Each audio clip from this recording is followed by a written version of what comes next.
Oh, hello. You've caught me once again admiring my films. I want to talk to you guys today about Quentin Tarantino and his filmography. This is a really exciting video. I want to start doing this with my favorite directors, at least maybe like once a month. Just go through and review their filmography. This is his filmography up till 2021. So, he's still got his 10th movie coming out. He's still going to announce what that is and all that. We're going to go through and I'm going to review all 9 Quentin Tarantino films. Try to put in some factoids and stuff, so we're all going to learn about Quentin Tarantino. It's very exciting, guys. I know. Calm down, class. I know. His first movie, 1992, Reservoir Dogs. This is a great movie. This is the first Quentin Tarantino movie that I ever saw. And he was working at a video store when he wrote the script for this movie.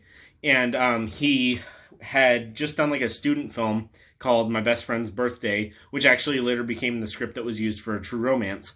But he was writing the script. Harvey Keitel actually got a hold of the script, gave him some extra money to help him fund the movie, and they made this, which is the first actual Quentin Tarantino movie, not counting like student films or anything like that.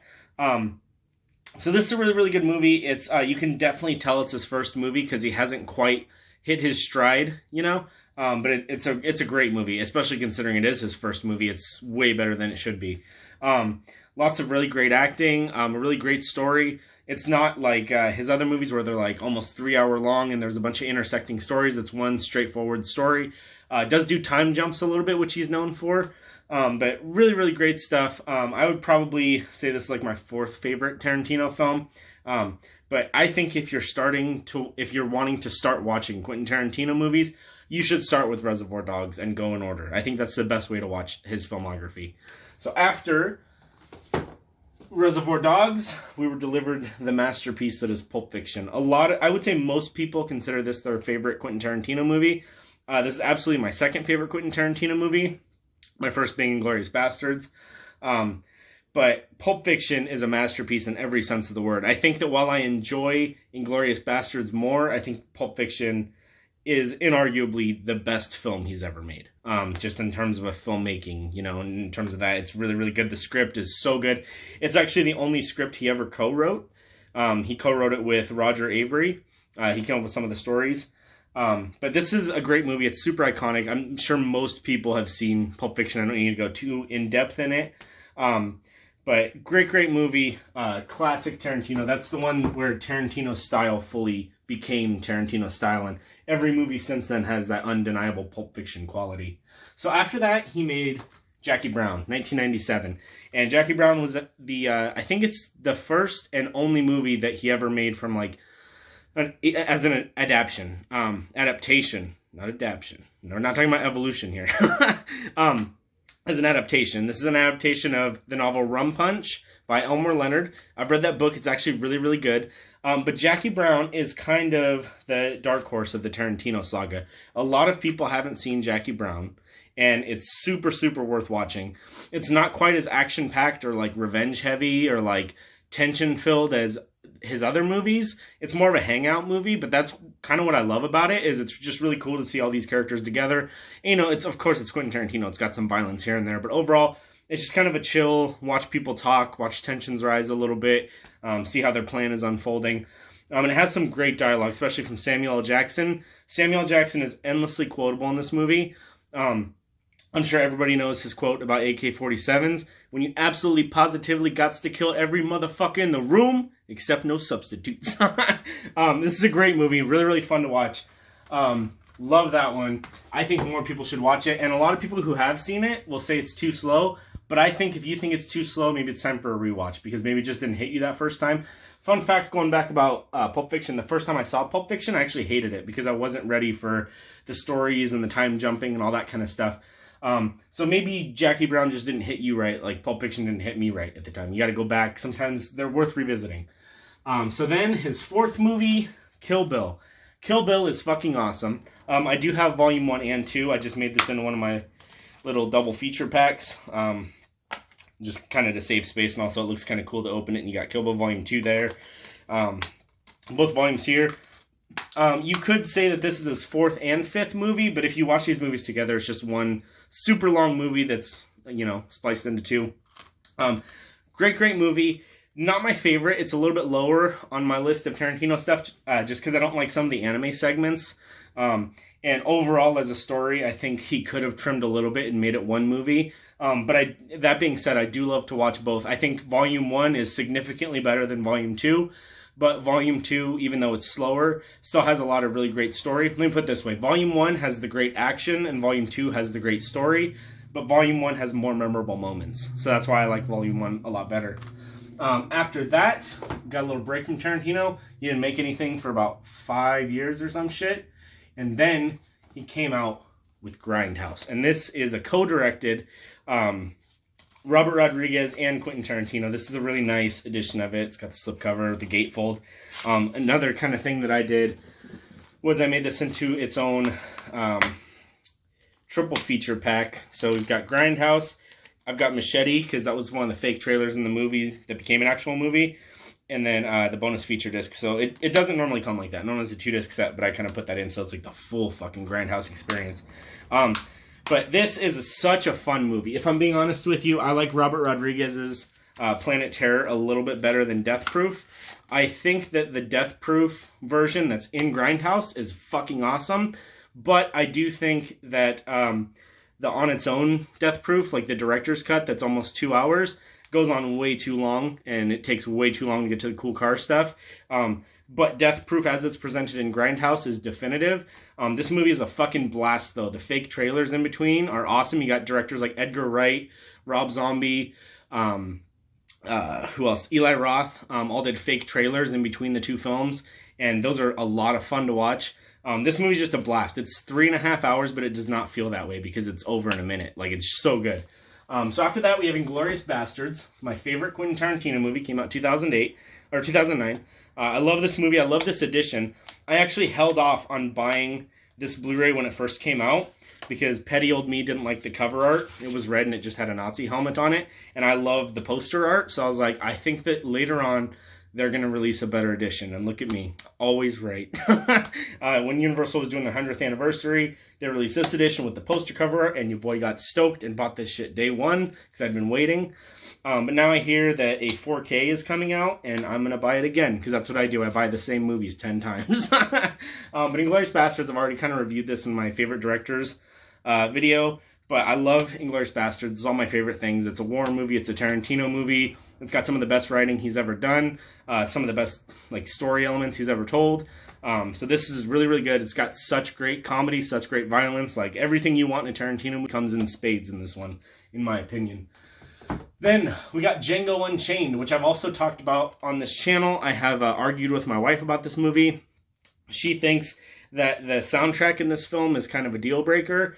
I don't agree at all. I think that the soundtrack is super weird, but that's what makes it uniquely fun. But this is a really cool steelbook edition of the movie that I got at Target when it came out. Day one on this shit, motherfucker. It's got you boys sitting on the hill as the backing artwork. Really, really cool. They're wanted posters when they shoot that guy and Django feels bad.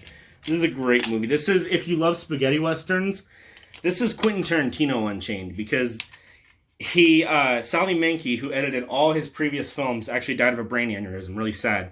And so this was the first Quentin Tarantino movie that wasn't edited by her. And you can tell that Sally Menke is usually the hand of hesitance that holds him back sometimes, because some of the violence and stuff in this movie is total overload Tarantino craziness. And that's what I love about it, but also it is kind of noticeable. Like, there's a couple parts where you're like, huh, in a 90s Tarantino movie that would have been trimmed down and normalized a little bit. But it's a great movie. It's a lot of fun. It's a really good love letter to Sergio Leone films and other spaghetti westerns. Gets its name from Django, which is an old Italian film series of spaghetti westerns from back in the day. Totally different plot, but they took the name. So great, great movie. A lot of fun. I know a lot of people pick that as their favorite by Tarantino too, which I've always thought is a little odd, because that's kind of a love it or hate it in his filmography, I feel like. Not like hate it, but like a lot of people are passionate about it, and then some people are like, yeah, that's one of the weaker ones. Hateful Eight. Hateful Eight, to me, is a return to the simplicity of Reservoir Dogs. This movie doesn't have a whole lot of time jumping. It's got a little bit of flashbacks here and there. It doesn't have like a whole lot of different stories going on at once. It's pretty much just these people in a cabin, real suspicious of each other, and you don't know who is, you know, who's pulling the strings, essentially. Kind of like with Reservoir Dogs. So this is kind of like a spaghetti western version of Reservoir Dogs. That's actually what I love so much about this movie, is that in a way it felt like Tarantino returning to his roots with the really simple guys in a warehouse, or, you know, guys in a cabin just kind of looking shady at each other. You know, I really like that kind of stuff. So this is a really good movie. Really long movie, but I think it has a great payoff at the end. I think you have the first 2 acts are vintage Tarantino, and then the last act is fucking crazy Django Unchained Tarantino. So it's like best of both worlds in a way. I love this movie. I think it's great. I think this Blu-ray edition's real nice. This movie also has a great soundtrack from Ennio Morricone, rest in peace. He also did the score for other Western classics like Good, Bad, and the Ugly, movies like that. So that is a great movie. Another kind of love letter from Tarantino to the Western genre. Not as crazy as Django, but it gets there. And then his latest film, Once Upon a Time in Hollywood. So, if I was in a Facebook relationship with this movie, when I saw it on night 1, my status would have been, it's complicated. But my status now, fucking married. My boo thing.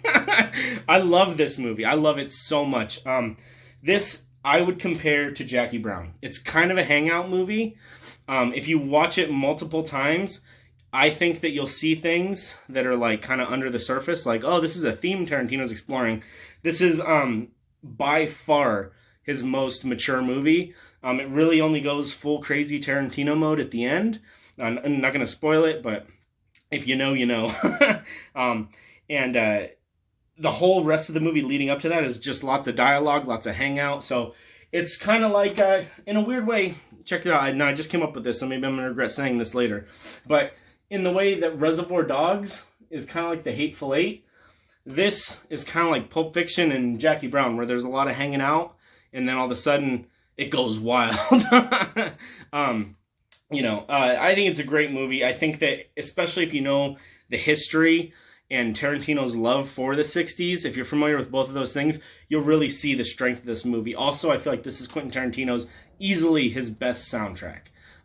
This is a great movie, especially for movie fans, too. If you know the movies he's referencing in this movie, or just how pop culture changed from the 60s, the early 60s to the mid-70s, that whole 15-year period, if you're really familiar like that, like I am and Quentin Tarantino is, I think this movie is such a blast and such a really thoughtful movie, which kind of makes it his most mature, because he's not very focused on, oh yeah, crazy gunfights and action exploding and stuff like that. He's more just trying to tell you, it's like your granddad telling you a story about the 60s, but it's, you know, through the eyes of Quentin Tarantino. So it's a little crazy and shit goes a little wild, and it's not entirely historically accurate.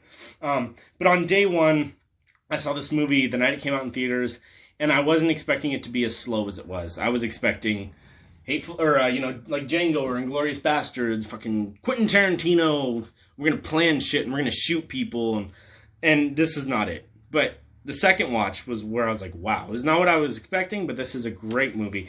Leo DiCaprio nails it. Margot Robbie is outstanding as Sharon Tate. Brad Pitt as Cliff Booth. Masterful performance. All of it. Quentin Tarantino manages to make a scene of a man feeding his dog in this movie fucking entertaining. It's a 3-minute scene of him feeding his pit bull. I was glued to the screen. I was like, yeah, you feed that dog, Brad. You feed that motherfucker. So this is a great movie. I'm so excited to see what wonders Tarantino brings us in his 10th movie. I really can't wait to see he's saying it's his last movie, but he is by far my favorite director because he has never made a bad movie. He's had some scripts that didn't work for me, like Natural Born Killers, but his filmography as a director, absolutely flawless. So hopefully you guys like this video, and keep subscribing. I'm up to 50 subscribers now, which is fucking crazy. So keep liking, keep subscribing, and keep on rolling, you fucking crazy diamonds.